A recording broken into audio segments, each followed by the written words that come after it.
বিরুদ্ধে ফ্যাসিবাদী আওয়ামী সরকার মিথ্যা মামলা দিয়ে তাকে হয়রানি করা হয়েছিল।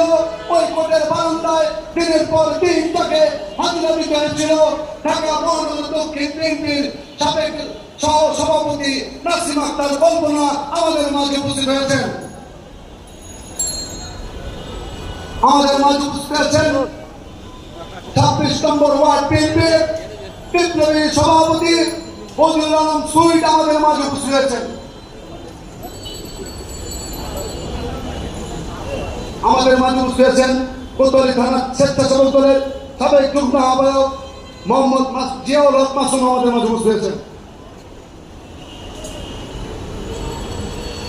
আমাদের মাঝে উপস্থিত আছেন কোতোয়ালি থানা বিএনপির অন্যতম নেতা মোহাম্মদ বাদশা ভাই, কোতোয়ালি থানা বিএনপির অন্যতম নেতা মুকুল খান, মুসলিম উদ্দিন হলদার, হাজী মোহাম্মদ হোসেন, হাজী মোহাম্মদ দুলাল, 36 নম্বর বিএনপির অন্যতম নেতা রাজকুমার, কোতোয়ালি থানা বিএনপির অন্যতম নেতা কান্ত দত্ত।